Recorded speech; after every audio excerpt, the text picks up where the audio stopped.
Baik, selanjutnya kita beralih ke panelis keempat ya, Bu Suraya. Kami persilakan.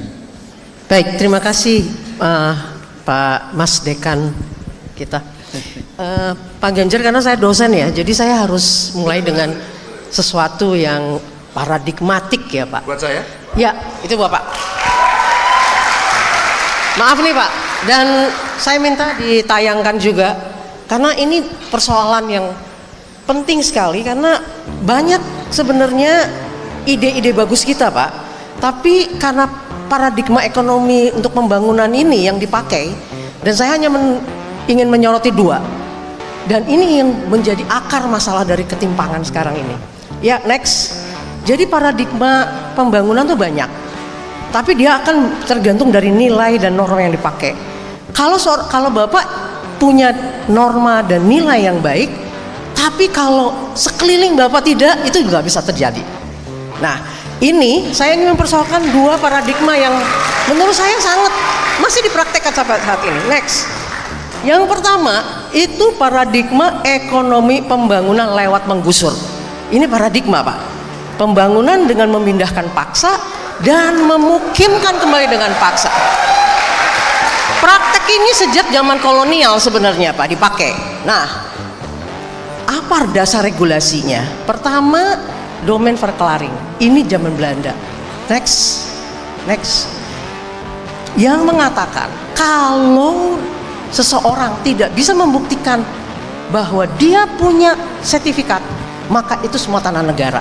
Dan itu dikonversi menjadi bumi dan air, seluruh kekayaan alam terkandung dalamnya dikuasai negara dan dipergunakan untuk sebesar-besarnya kemampuan rakyat. Iya Pak, kalau negaranya budiman. Tapi kita saya udah lihat persoalannya, negaranya punya persoalan nih. Saya hanya mau menyoroti paradigma. Paradigma itu kemana Pak? Nilai dan normanya ini kepentingan siapa? Next. Nah, dimulai dengan 67, tahun 67, 2/3 total lahan di Indonesia dikuasai oleh negara lewat kawasan hutan. Dan setelah kawasan hutan dikasihlah kepada pengusaha. Padahal ada 25.000 lebih desa di dalamnya dan di sekitar hutan yang terkriminalisasi karena nggak punya sertifikat. Ya udah, itu nata negara, apa yang dia lakukan ilegal ya. Nah, memang ini di pemerintah sekarang saya harus akui dijawab dengan reforma agraria, tapi itu lamban banget Pak. Tidak, lamban banget. Walhi masih mencatat 94,8% lahan di Indonesia dikuasai korporasi ya. Karena ya itu reforma agrarianya tidak berjalan dan lamban, dan tanah-tanah sisa yang dikasih ke rakyat itu ya. Nah, ini contohnya Pak, salah satunya total izin perizinan swasta di Kaltim itu lebih luas. Next slide. Yang Kaltim ya. Next slide lagi. Totalnya lebih luas. Total perizinan 13,8 juta, luas daratan Kaltim cuma 12,7 juta, lebih luas daripada provinsinya. Hampir semua itu konsesi Pak. Nah, perizinan tambang apalagi di pulau kecil. Ini ada pulau Pak, Taliabu di Maluku, seluruhnya. Next slide. Seluruhnya. Ya itu nggak ada di slide itu, kebetulan saya tambahkan ya karena saya dapat data baru ini. Keindahan alamnya akan dikonversi menjadi tambang. Nah, semua ini menciptakan, next slide, konsentrasi kekayaan. 0,2% penduduk atau sekitar 460.000 orang menguasai 56% aset di Indonesia ini. Dan ini sebagian karena penguasaan lahan. Paradigma kedua, trickle down ekonomi, di mana semua kebijakan negara itu mengarah kepada mendukung perusahaan. Next slide-nya, please. Ya. Terus satu lagi, dan ini menyebabkan itu banyak persoalan sebenarnya Pak. Pemukiman kembali. Next slide. tidak bisa, yang secara paksa tidak bisa berhasil membuka pendapatan. Itu studinya World Bank, Mbak. 2001, 5 proyek bendungan besar ternyata tidak memberikan pendapatan yang menggantikan pendapatan pada rakyat yang tergusur. Belum lagi masalah kebakaran, kita akan lihat terus slide yang lain terusnya. Ini sudah dicatat selama 2023 ini ada ribuan titik api di kawasan konsesi perkebunan. Nah, slide selanjutnya. Jadi kesimpulan kami, Pak, siapapun yang akan menjadi pemimpin di semua level tidak akan menyelesaikan masalah ketimpangan tanpa merubah paradigma pembangunan ekonomi. Pertanyaannya, dapatkah paradigma negara itu dirubah? Yaitu mengakui kepemilikan lahan yang saat ini sudah dimanfaatkan rakyat.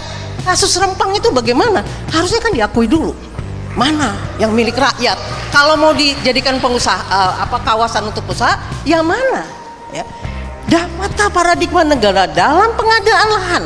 Karena kadang-kadang memang harus ada kepentingan untuk pengadaan lahan, kepentingan umum. Terpaksa yang mengambil tanah rakyat tidak melanjutkan praktek Orde Baru, di mana dalam praktek Orde Baru pengambilan itu untuk kepentingan swasta, untuk dikuasai swasta, untuk kepentingan profit pengusaha swasta. Nah, sekarang bagaimana kita menjawab itu, Pak? Terima kasih. Terima kasih. Wow, senang itu, Bu.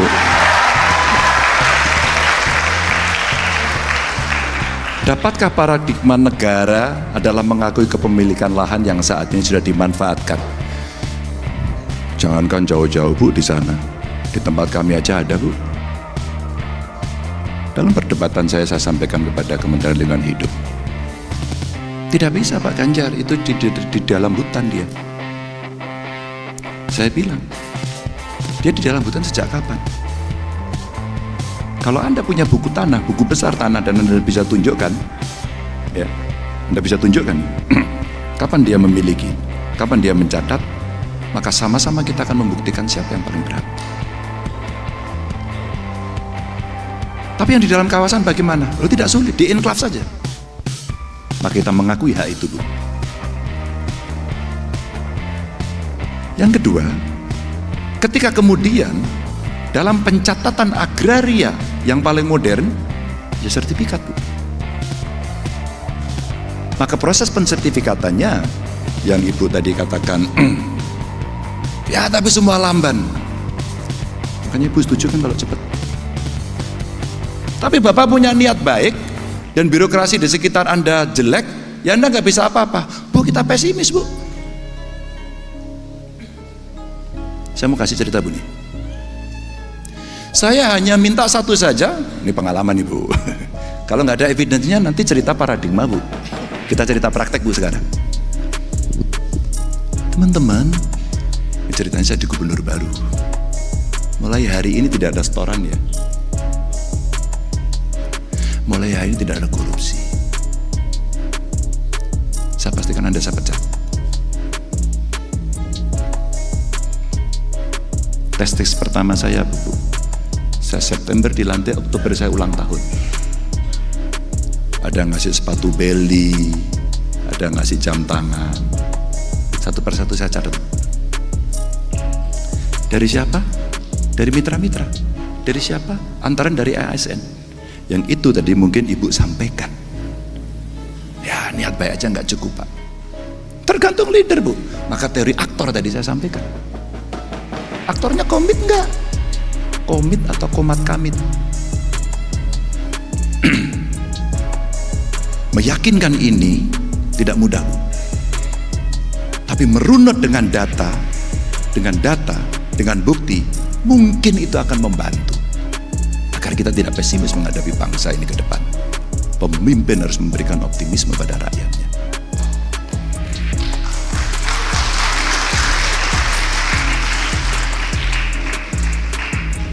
Cerita baik adalah redis. Kapan redistribusi tanah terjadi? Harus diakui kan pemerintahan ini. Tapi lambat. Ibu tahu lambatnya kenapa? Di lapangan kami berkelahi. Ini terjadi di Blora, terjadi di Pati. Saya tahu Pak, saya mengikuti di lapangan juga. Oke. Tahu yang saya kerjakan, Bu? Belum. Yang Bapak kerjakan saya nggak tahu, tapi yang banyak orang kerjakan saya tahu. Oke. Saya mau ceritakan saja.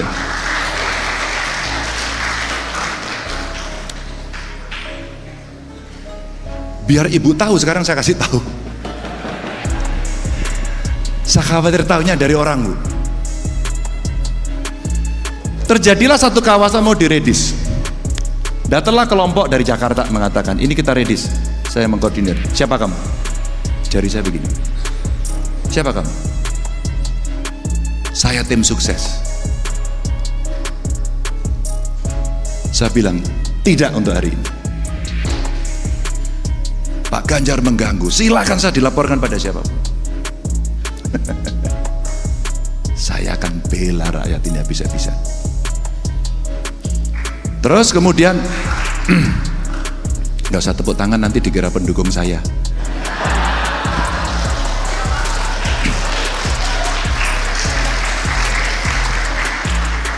Bu Soraya menginspirasi saya untuk bercerita pengalaman. Saat itu saya kontak sama Menteri BUMN karena salah satu komisaris yang mewakili Jawa Tengah diganti, Bu. Dan sekarang tidak ada lagi. Untuk apa? Untuk ngecek bahwa wilayah perhutani yang ada di Jawa, wabil khusus di Jawa Tengah, mesti ada representasi kami dong, untuk kami bisa membela. Ini kejadian Blora. Apa kejadiannya, Bu? Masyarakat yang sudah puluhan tahun menggarap ini tiba-tiba dipindahkan diisi orang lain. Ngamuklah saya, Bu. Ngamuklah saya. Tidak bisa, apapun yang akan terjadi ini gak bisa. Saya akan perjuangkan itu. Tarung, Bu, kita, Bu. Tarung. Ramai sekali pada soal itu. Ketika kemudian praktek baik yang terjadi bisa kita lakukan, oh ini ada praktek baiknya, cepat dikasih sertifikat, agar kemudian pengakuan itu bisa diberikan. Ini cerita kecil saja. Ini dapatkah paradigma negara itu mengakui kepemilikannya dan bisa dimanfaatkan? Sangat dapat. Ini kan soal political will, kan?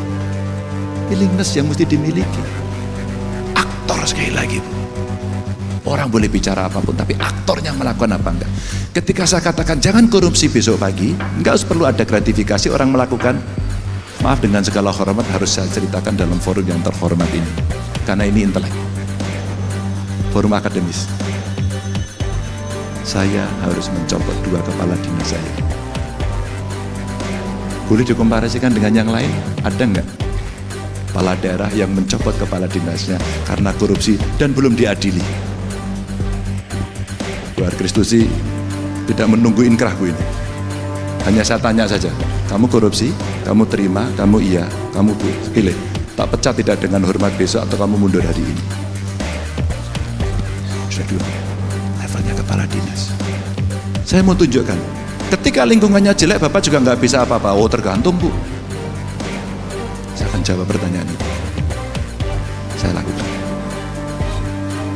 Ketika satu bawahan saya, pejabat yang sangat strategis, tidak melakukan yang saya minta untuk dilakukan sesuai seharusnya, apa yang saya lakukan, Bu?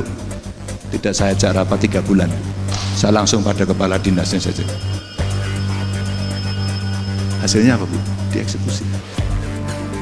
Tapi yang seperti ini apakah bisa merubah? Enggak, Bu. Pak Ganjar, baru 2 minggu Bapak sudah selesai jadi gubernur. Sekarang orang bersiap-siap melakukan perjalanan dinas ke luar negeri rame-rame, Pak. Itu WA masyarakat Jawa Tengah ke saya hari ini. Mau dengan apa, Bu, kita lakukan? Saya bilang sama Menpan, sudah deh, kasih aturan yang ketat, bikin mereka menjadi betul-betul seorang profesional yang terhormat melayani masyarakat. Saya terima kasih, masukan ini bagus sekali. 2 hari yang lalu juga sama kami diskusi.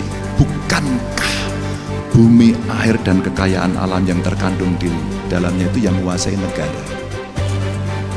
Saya senang, kemarin saya mendapatkan teman-teman yang bergerak di bidang ini, semua didigitalisasi. Sumber daya alam yang menggunakan lahan banyak, apakah sawit, apakah batu bara, hari ini ada nikel, semua dilihat. Berapa pajak yang kamu bayar? Tapi yang menggusur rakyatnya bagaimana, Pak? Tambang yang diberikan, semua konsesi menggusur rakyat, Pak. Oke. Pilihannya tinggal dua saja, Bu. Kita tidak melakukan yang ada di situ, ya. Tidak melakukan artinya tetap. Atau yang kedua, kita melakukan di situ dengan dua hal. Satu, ya. Karena kita mengakui kepemilikannya, maka modelnya harus transaksi, kan? Betul nggak? Saya mau pakai, maka saya beli. Atau yang kedua, kamu terlibat di sini. Kamu terlibat di sini sebagai apa? Sebagai pemegang saham. Ada dua. Atau kalau tidak, sudah, kita ada pilihan pertama. Tidak usah dieksploitasi. Itu saja pilihannya. Semoga Pak, Bapak ini bisa melakukan itu.